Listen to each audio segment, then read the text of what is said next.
brought to you by MDH Masala. দারুণ বিশুদ্ধ প্রাকৃতিক হলুদ, লঙ্কা, ধনে। না, লঙ্কা, ধনে, হলুদ, MDH।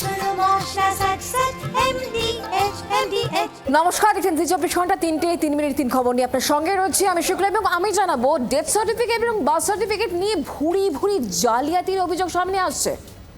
আর আমি আপনাদেরকে জানাবো যে মুখ্য সচিব তিনি কি বলছেন এই জালিয়াতি প্রসঙ্গে। আর আমি জানাবো পঞ্চায়েত বিল আনা হচ্ছে নতুন করে, তাদের কি থাকবে জানাবো আমি সব্যসাচী। তবে শুরুতেই শুক্লা। একদমই যেমনটা জানাচ্ছিলাম যে বার্থ সার্টিফিকেট এবং ডেথ সার্টিফিকেট জালিয়াতি করা হচ্ছে এবং সেই সংক্রান্ত ভুরি ভুরি অভিযোগ সামনে আসছে এবং তারই পরিপ্রেক্ষিতে পুলিশ এই মুহূর্তে বিভিন্ন জায়গায় তল্লাশি চালাচ্ছে, যেমন আসানসোল, যেমন বীরভূমের বেশ কিছু জায়গায় এই মুহূর্তে পুলিশের তরফ থেকে তল্লাশি চালানো হচ্ছে। যে সমস্ত জায়গাগুলো থেকে এই বার্থ সার্টিফিকেট বা ডেথ সার্টিফিকেট ইস্যু করা হয় সেই সমস্ত জায়গায় পুলিশ যাচ্ছে, রেড করছে, বিভিন্ন গুরুত্বপূর্ণ নথি পুলিশের তরফ থেকে কিন্তু খতিয়ে দেখার কাজ চলছে। একাধিক জায়গা কলকাতা থেকে শুরু করে একেবারে বিভিন্ন জেলা ধরে ধরে পুলিশের এই অভিযান চলছে। জনবিন্যাস বদলাতে ভুয়ো সার্টিফিকেট তৈরির অভিযোগ। আসানসোল পৌরসভায় পুলিশের রেড। জন্ম মৃত্যুর নথি পুলিশের হেফাজতে রাখার নির্দেশ ইতিমধ্যেই দেওয়া হয়েছে। জন্ম মৃত্যু সার্টিফিকেটে ভুরি ভুরি জালিয়াতির অভিযোগ। কলকাতা থেকে জেলা বিভিন্ন জায়গায় পুলিশের অভিযান চলছে। জনবিন্যাস বদলাতে ভুয়ো সার্টিফিকেট তৈরির অভিযোগ আসছে একাধিক জায়গা থেকে।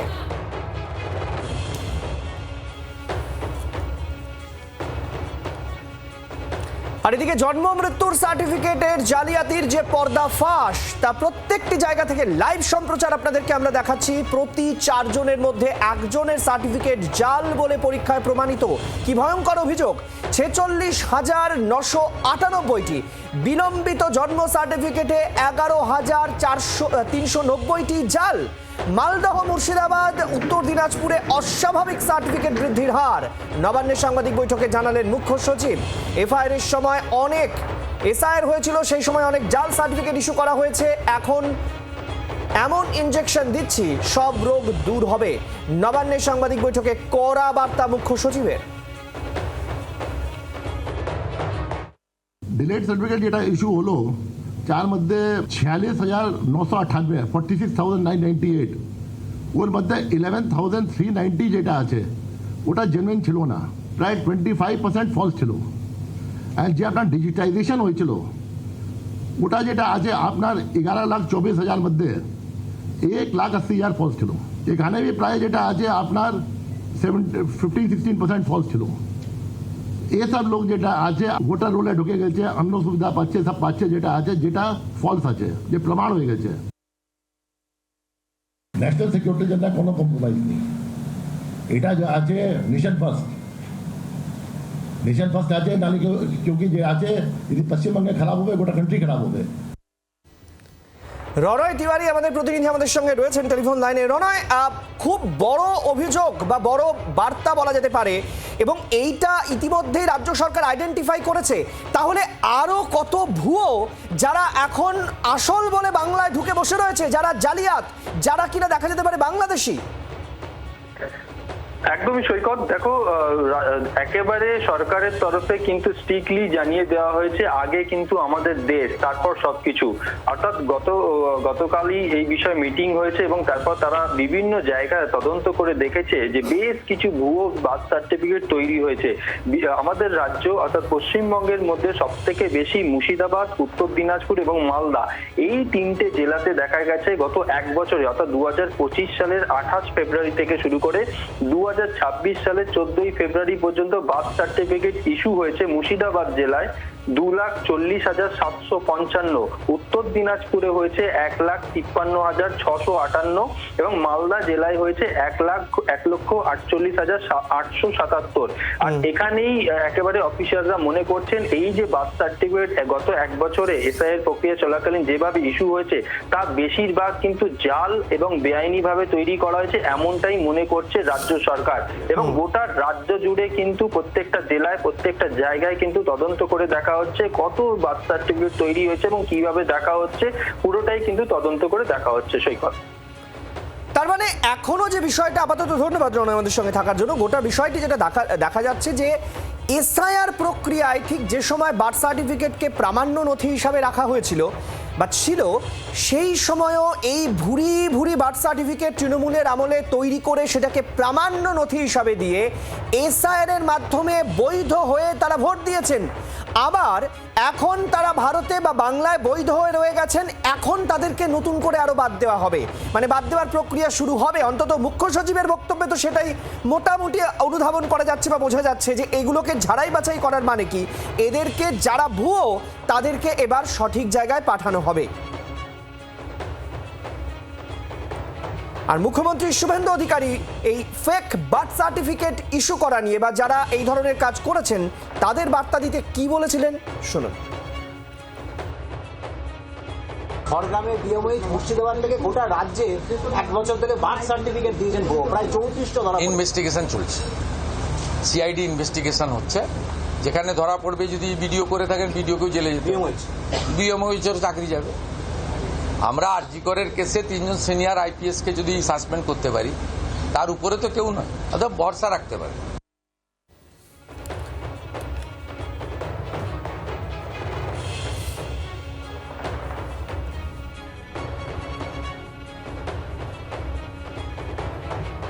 আচ্ছা, একটা অন্য খবরে চোখ রাখি। যেরকম আমরা জানি যে গতকাল কি তুলকালাম হয়ে গেছিল বিধানসভায় কুণাল ঘোষকে বার করা নিয়ে, তবে আজকে বিধানসভায় তৃণমূলের দুই যুযুধান শিবির তাদের মুখোমুখি কথা হয়েছে।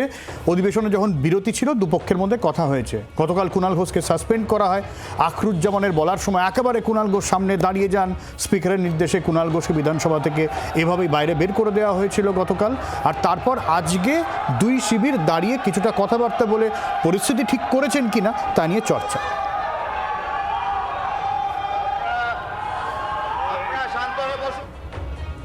কারণ যা দেখা যাচ্ছে ট্রেন্ড, মানে সরকার এবং বিরোধীর পক্ষে, মানে দুই পক্ষের মধ্যে যে ঝামেলাটা হয় সেই ঝামেলাটা এখন গিয়ে ঠেকেছে দুই তৃণমূলের শিবিরের মধ্যে।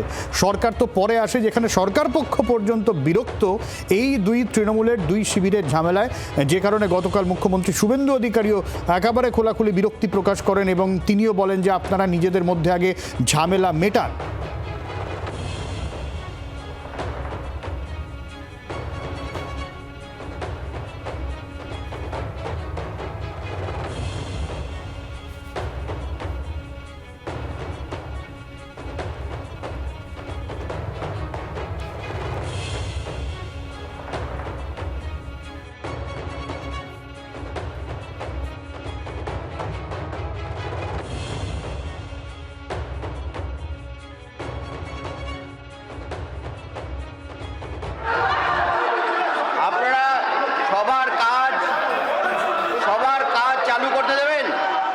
বিধানসভা ছবি এই মুহূর্তে দেখাচ্ছি। বিধানসভা আজও উত্তপ্ত, গতকালের মতো আজও কিন্তু পরিস্থিতি যথেষ্টই উত্তপ্ত রয়েছে। বিধানসভার ছবি দেখাচ্ছি এই মুহূর্তে সরাসরি আপনাদেরকে। আজকে যুদ্ধদান দুই শিবির, একদিকে তৃণমূল কংগ্রেসের ঋতব্রত বন্দ্যোপাধ্যায় শিবির, অন্যদিকে কালীঘাট শিবির। দুই শিবিরের মধ্যে গতকাল কি হয়েছিল সেই ছবি আপনারা দেখেছিলেন এবং আজও কিন্তু পরিস্থিতি একই রকম ভাবেই উত্তপ্ত। বিধানসভার ছবি দেখতে পাচ্ছেন এই মুহূর্তে।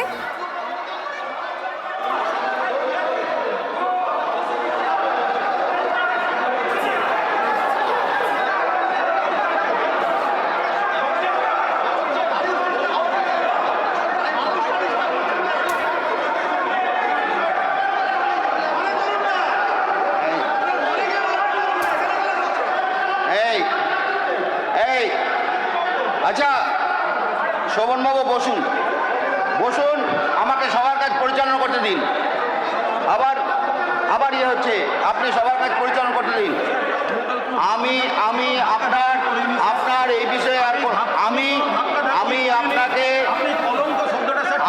আমি ঠিক বলেছি, কারণ ঘটনা আছে একদম। আমি ধাক্কাধাক্কি করিনি, আমি কোনো ধাক্কাধাক্কি করিনি। আপনি বসুন, আপনি আপনার নিজের জায়গা বসুন। আপনাকে সম্মান করি, আপনি নিজের জায়গায় বসুন। সম্মান করলে পরে আমি আপনাকে বলছি, আপনি শুনছেন না? শুনছি তো, তাহলে বসুন গিয়ে। কলঙ্ক বললেন আপনি ওখানে বসুন গিয়ে। আপনি কলঙ্কটা স্যার প্রত্যাহার। আমি বলছি আপনি বসুন না, আপনাকে কলঙ্ক করি। Thank you sir. আপনি বসুন, আপনি প্লিজ বসুন। কালকের বিষয় নিয়ে কোনো আলোচনা হবে না, আপনি বসুন।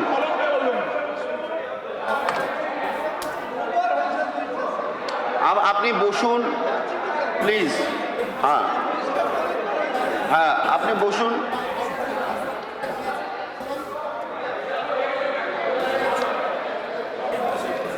মাননীয় সদস্য, আপনারা বসুন।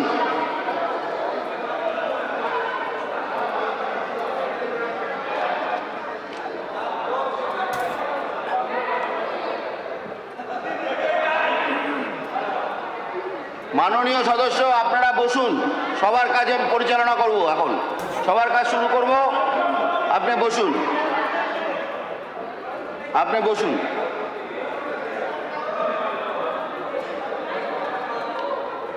আপনার সোজা।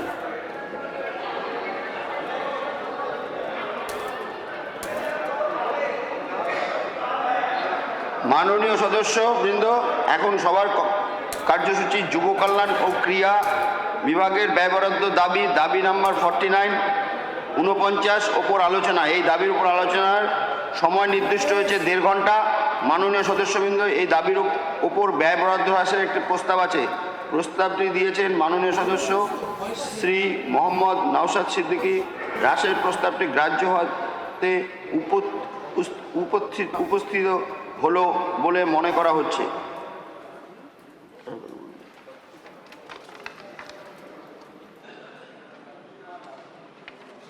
এবার আমি বক্তব্য রাখার জন্য এ বিষয়ে অনুরোধ করছি শ্রী মাননীয় সদস্য শ্রী পান্নালাল হালদার। আপনার সময় 15 মিনিট।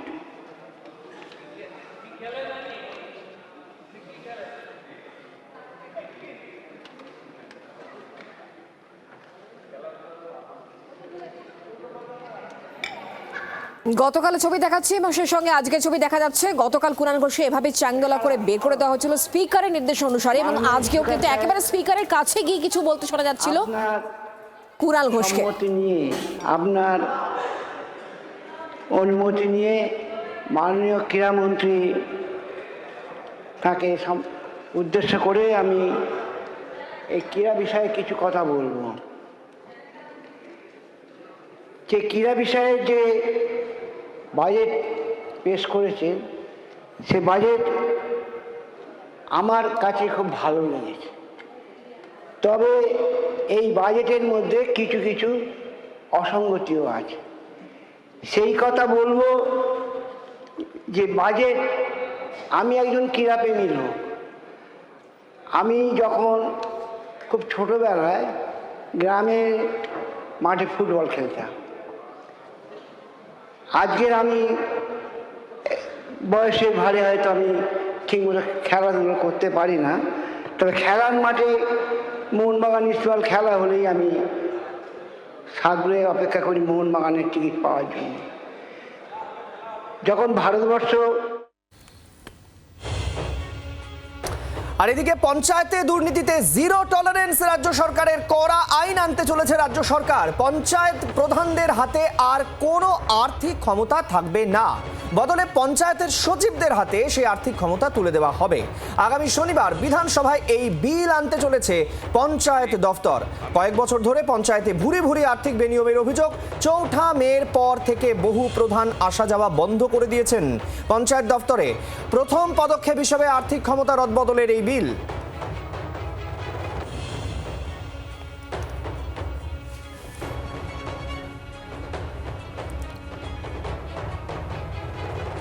দিল্লি দিকের ওই নজর রাখবো, সেখানে সংসদে বেনজির ছবি।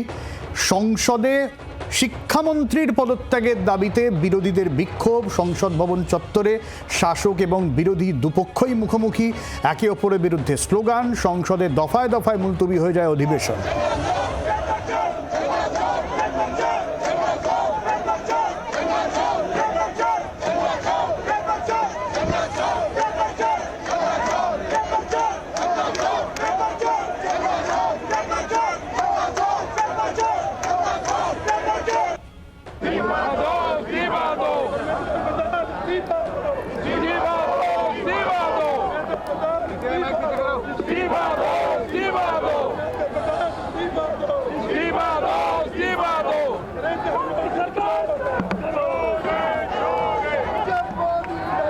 की बात जाने वो क्या चाहते हैं, कम से कम बातचीत तो करें वो, और बातचीत से कोई रास्ता निकालें। ये जिम्मेदारी सरकार की है और सरकार अगर अन्याय करती है, दबाव बनाती है, सरकार का दबाव चलने वाला नहीं है,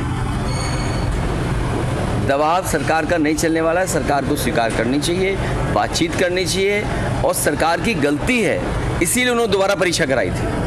सर, शंकराचार्य जी का कल एक कार्यक्रम होना था लखनऊ में बहुत बड़ा, लेकिन उसकी परमिशन रद्द कर दी है, ऐसा उनका कहना है। लखनऊ में उनके लोगों को डिटेन भी कर दिया गया। ये सरकार कमाल की है, आखिरी वक्त पर परमिशन देगी। और अब आप देख लेना, जब एक दिन बचा होगा तब पूछने शंकराचार्य जी को परमिशन दे देंगे। अब वो कहाँ से इंतज़ाम करेंगे, कहाँ से लोगों को बुलाएंगे? उनको अपमानित होना पड़े इसलिए परमिशन रोकते हैं, और आखिरी वक्त में सरकार कह देगी हमने परमिशन दे दी है। उन्हें अपमानित करने के लिए सरकार ये काम कर रही है। सर, कल राम जन्मभूमि ट्रस्ट की बैठक थी, बैठक में तमाम तरह की बातें हुई, उसमें অর্থাৎ বিরোধীদের কোথাও গিয়ে একটা কনফিউশন সামনে আসছে। বিরোধীরা, সরকার যখন বলছে আলোচনা চাই, বিরোধীরা বলছে ধর্মেন্দ্র প্রধানের পদত্যাগ চাই, ফলে বিরোধীদের তরফ থেকে সরকারকে চাপে রাখার একটা কৌশল নেওয়া হয়েছে যে সরকার যদি দাবি মেনেও নেয় এই চাপ, কারণ রাজনৈতিক হাতিয়ার তো বড়সড় ব্যাপার। এবং ঠিক এই জায়গায় দাঁড়িয়ে সরকার যখন সিজেপির সঙ্গে আলোচনা করতে চাইছে, তারাও বলছে তারা আলোচনা করবে, কিন্তু তারা শর্ত দেবে কিভাবে আলোচনা হবে, ওপেন ফোরামে আলোচনা হবে।